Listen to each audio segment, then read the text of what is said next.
I've spent almost $1.8 million on my education over the past 8 years. Is there ever that time where you're thinking like, what am I going to get out of this? I don't really belong in here. And you have to kind of fight through that. You got to do a good job. You got to back up everything that you said that you can do. People spend millions, billions of dollars marketing themselves, developing this reputation. It's a really simple formula, but it's one that's extremely successful. What's up, everybody? Welcome back to the Partner Profit Podcast. I am so excited for my conversation today. You're going to get to hear from my very dear friends in the real estate industry, Mrs. Krista Mashore. Krista, thank you so much for being on with me today. Thanks for having me, Grant. It's been a long time that we've been friends. It has, yes, a very long time.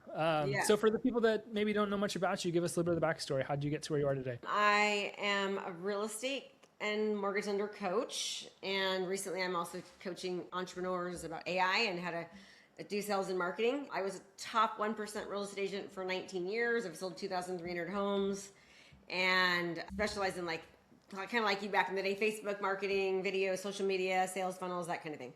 Okay, I got a question. How do we turn our relationships into revenue? Give us all the secrets. You're really good at this.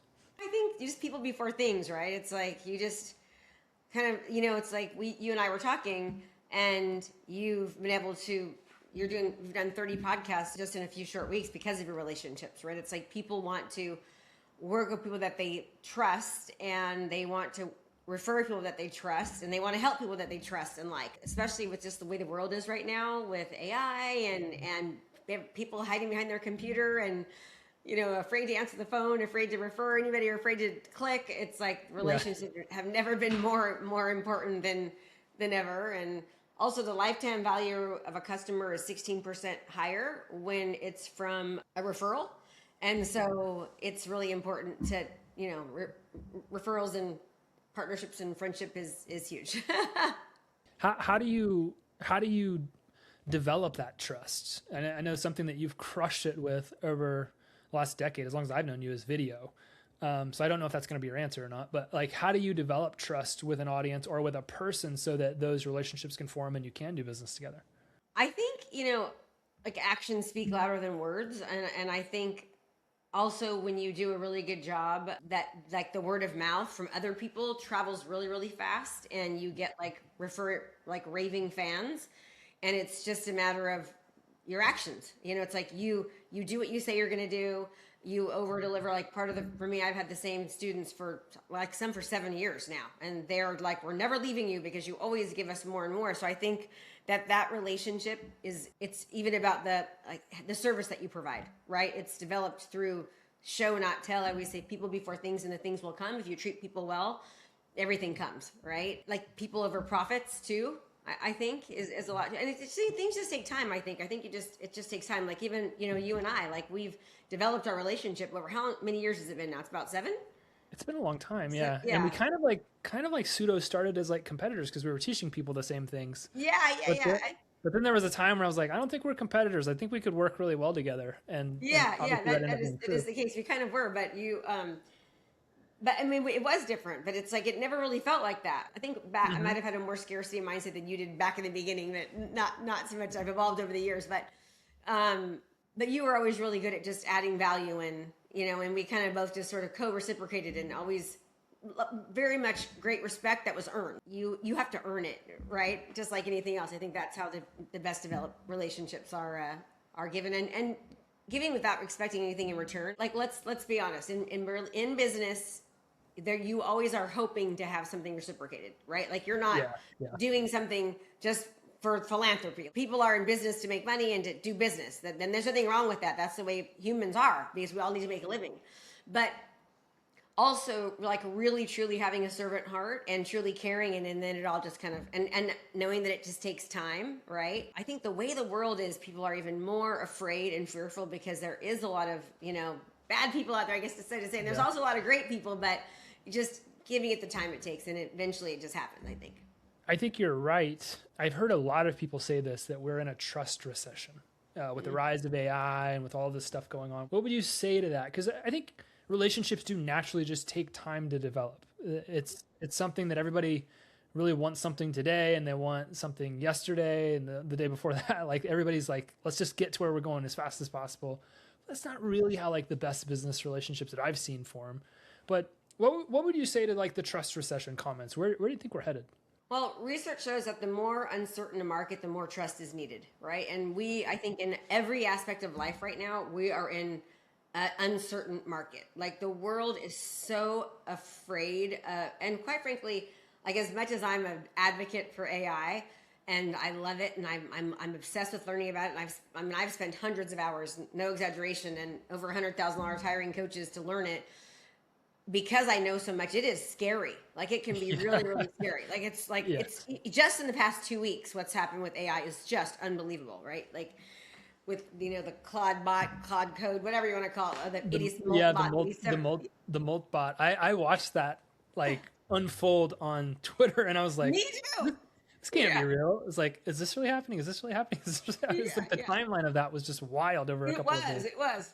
But it's like, because of that, it's like people are afraid, and they should be. So we have to really earn people's trust by adding immense amounts of value and being real. I think it's never been more important to be real. Like Facebook is Facebook, right? I just think you just have to be yourself and be authentic, and they're craving realness. They're also craving connection. At the same time they're craving connection, they're also have never been so far from connection because of video and social media and the world changing from COVID. I know it's been 5-6 years now, but it really changed the way that people do everything. I mean, I'm very much used to be way more extroverted than I am now. I'm like an introverted extrovert kind of a thing, where it's like I'm so alone so much and at home so much, working as much with myself, that like when I go to social situations, I'm uncomfortable, and it's like I'm the one that goes to my room and like works, and I'm like, Krista, you're supposed to be here, socializing. And so it's getting harder. So I think it's harder now to develop relationships because people have changed so much. So you have to really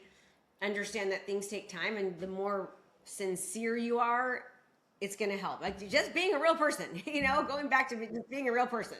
It is deeply valued. I will say for sure, your energy is definitely different today versus past conversations that we've had. You normally are very outgoing, very extroverted. How is it being what you just described as an introverted extrovert? Because I've had a lifetime of this, and this seems kind of new for you.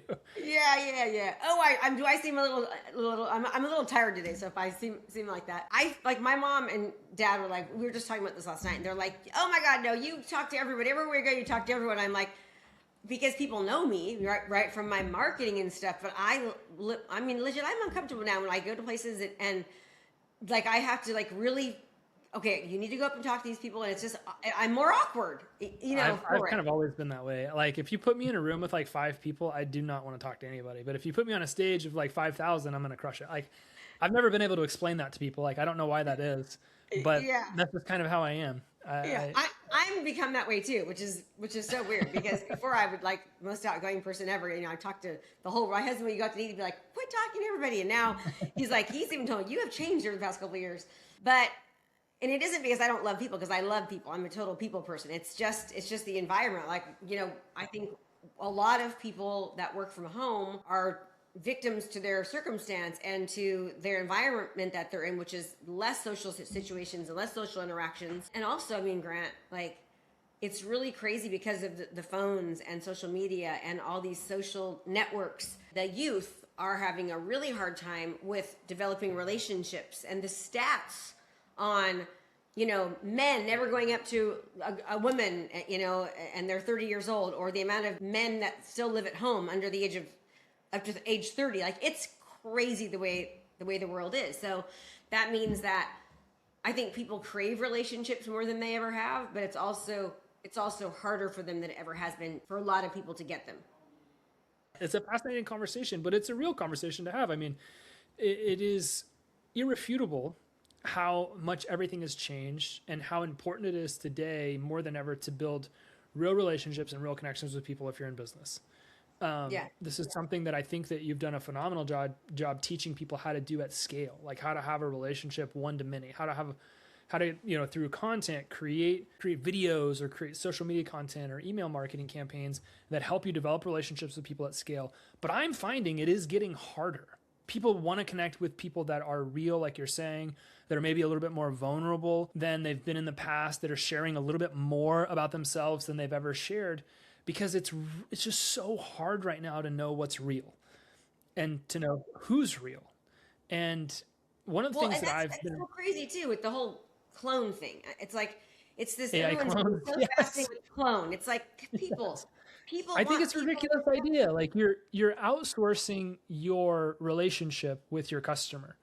And the thing that I've noticed about AI is the more you use it, the less you as a person seem to, or me as a person seem to critically think, or with copywriting or social media or any of these things. Like the more you get accustomed to just letting that thing do your work, the less of a skill set that you seem to be developing as a person in business. And so I'm not like, what are you going to do if you're like your AI content puts out a bunch of stuff, you got no clue what it is, and people start asking you about this or asking you about that. I think it's a slippery slope. I don't know that it's a good idea. Well, especially in the real estate industry, right? It's like, that's, you need trust more than anything, and it can almost do the opposite. And it's also, it's just giving people, it's another shiny object that unless you're really going to use it, then why waste your time doing it? Which is a lot of that right now. But yeah, I think they're missing real and authenticity. And I will tell you, one of the things that I hear a lot about, like me, is like, we love Krista because she's so real, and like, I can't even help it. Like, she's so authentic. She just says it like it is, probably too much sometimes, right? And I think that people really they want that, and they want to know that we're all like, people, they don't put their drama all over Facebook, which don't do. But the point is that people aren't like, oh my God, I have the worst life and I have a shitty marriage. And like, people aren't doing that. They're showing you the highlight reels of their life.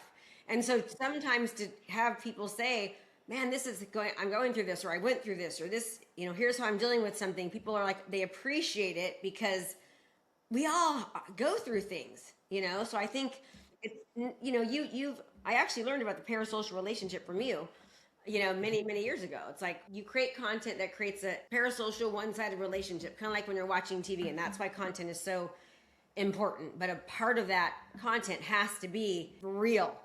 Yes. Right? Like, struggles we've gone through and things. Yeah.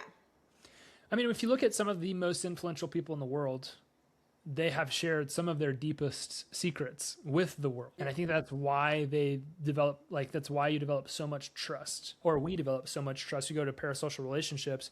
For those of you that don't know, a parasocial relationship is where one person has a relationship with a character, typically like in movies or TV shows or those types of celebrities, and the other person has no idea the other person exists. Well, this has become really common in social media because we have this new medium to communicate and connect with people. And in thinking about like celebrities and high profile people, I want to go this direction with the podcast. You have developed relationships with some incredible people. Tony Robbins, Dean Graziosi, Russell Brunson, and others that I probably don't know about. So I guess I would ask you, how do you do that? How do you develop relationships with these really high profile people that have helped you in a number of different ways in business? Well, I've paid to be in the room. I buy my friends. So, You're not the first person to say that on the show. Like it's like, a good strategy. But dive into it. So I pay to be in the room with people who are doing things that I want to do, or doing better or more than me. And I'll tell you, I feel very uncomfortable a lot of the time. I remember when I first hired Russell to be my coach, it was like, I didn't even know what a funnel was, and I'm sitting in this room thinking, why am I here? I don't even know what this is. I don't really belong in here. And you have to kind of fight through that. But I've paid for those relationships. And then, I've earned the right to, like I've spoke on Tony and Dean's stage at their challenges, and I've spoke on Russell's stage. And just by adding value and like serving, not selling, not asking for anything in return, and being a really good student of what they're teaching me. So obviously, because of me being a good student and doing well with their stuff, they want to promote that success because it helps them, right? And it isn't even so much even about me. Like, to be very frank, it isn't even about me as a person. In most cases, it's like that she can help me because I helped her, so let me promote her. Does that make sense? I know, like, most people aren't even saying that to you, but that's the way a lot of it is. It's like, and we all do that, right? We all do that. Oh, this is my success student. They did amazing. Let me put them on stage, because then it's showcasing that I can help other people that are, 48-year-old women, whatever it might be. Was there a time where, like, you go back to reciprocity, how so many people, like, they're thinking about, like, themselves, what can I get out of this relationship?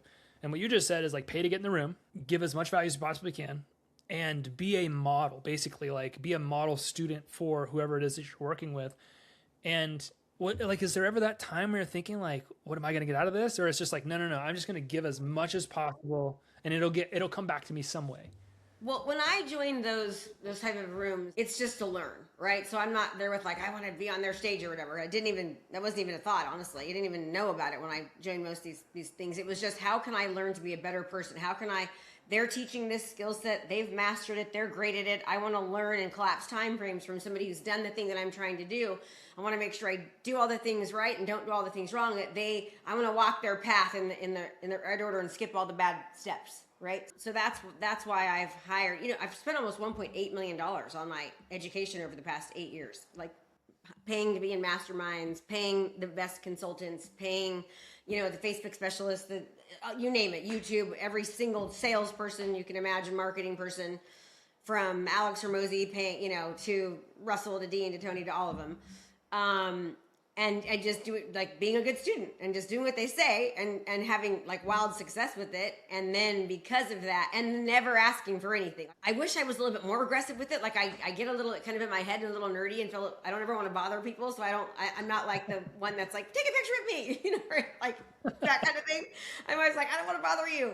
And I don't know, maybe that's been helpful. But, like for example, with Russell, I mean, I gave him my entire, 3-day event model. I was like, here you go, take the whole thing. And I've spent millions of dollars developing that, right? And I did do that strategically. I'm like, if I give this to him and it helps him, maybe I'll be able to, I was getting ready to launch a new avatar. Maybe he'll see the success and he'll put me on his stages, which is exactly what he did.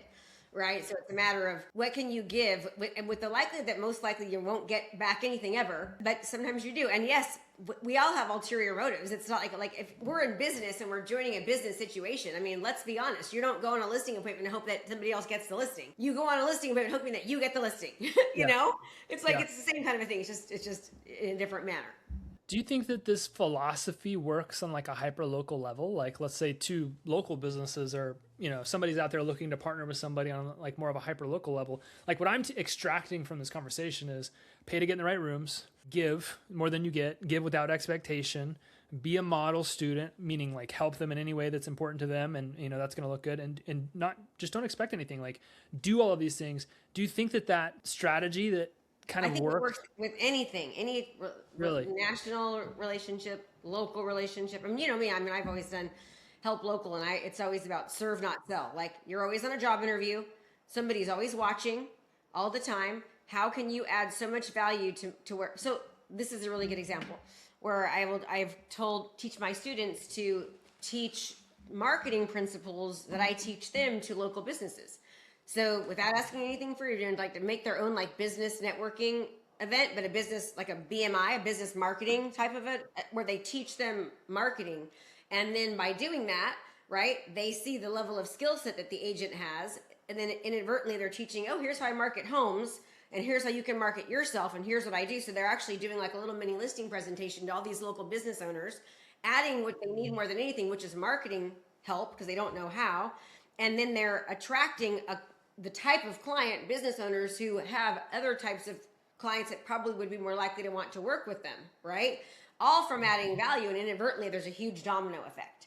So it all stems from like, giving away the farm because they can't do it anyways. And the more that you give, the more they're going to realize, oh, I need the help, or this is the person I want to refer to. So yes, it works with anything, yes, 100%. Yeah, I would be apt to agree. I think that it's a winning strategy. If you're hyper local, if you're in a local market, identify the people that you want to work with. If you must pay to get in the room, a lot of times on a hyper local level, you don't tend to have to do that. But I've always had this attitude, and I think you have too, is like we can pay for speed.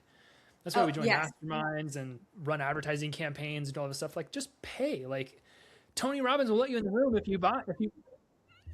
Yeah, absolutely. Like now more than ever. We were just talking about like it's never been so easy to get attention, which means it's never been harder. So the best way to do it is to pay. Like you're paying for speed. You're collapsing time frames. 100%. So that's kind of what you do, right? Yes, 100%. Without question. Identify who you want to work with. Pay to get in the room. Give as much value as you possibly can. And it's a really simple formula, but it's one that's extremely successful. And I would say this is what I've done. Like, this is how we got into a relationship. We were kind of like early on competitors, but I was like, no, I think that we complement each other. And I reached out to you. How can I add value to you? What can I do to support you?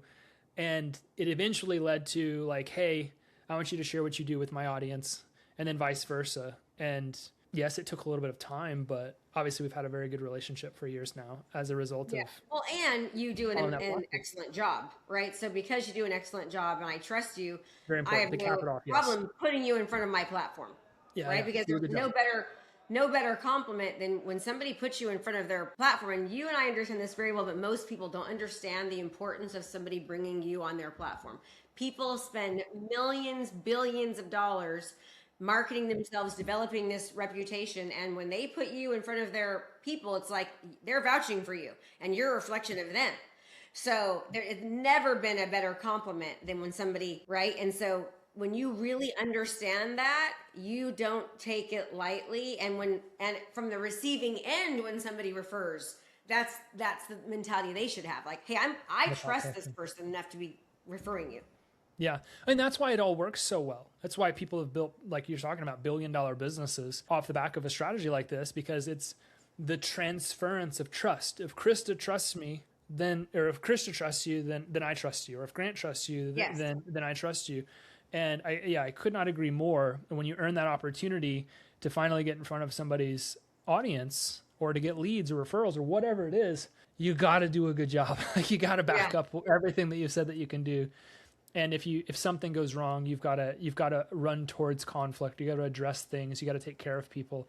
And I think if you do that, it's a simple strategy, but it works so unbelievably well. I want to respect your time. I got a bunch of other questions, but I can't tell you how much I appreciate you spending some time with me and laying out an unbelievably simple blueprint for people to follow, to just go out there and crush it with relationships, partnerships, those types of things to grow their business. And so I want to ask, how can we, as listeners of the podcast, how can we partner with you? What's going on in your world right now? How can we support you? Every month I have a 3-day virtual event I do one for real estate agents and lenders, and I do one that teaches entrepreneurs and AI. So if I'll just put it in the show notes, kristamashore.com/grant, and they can join. I'll give them a free ticket to the 3-day event. All I like to ask them to do is just to show up. So if you're going to download it, show up, you'll learn a ton about sales, marketing, how to become the go-to local celebrity in your town. I love it. I'll make sure that we link up the ways that people can experience that in the show notes. And guys, listen to Krista. Whatever advice you take from Krista, if you go follow it, I promise you will make a lot of money. She has an unbelievable track record, and I just appreciate you so much. Thank you again for spending some time with me today. This was awesome. Thanks for having me, Grant. I love you. Yes. Okay. Thank you. Okay. If you are listening to the show, I appreciate you a ton. This has been a fascinating conversation. One, I know if you take and follow the simple formula that we laid out for you today, will make you a lot of friends and also a lot of money. I appreciate you guys a ton. Thanks for listening to this episode of the Partner Profit Podcast. We will see you on the next one. Peace.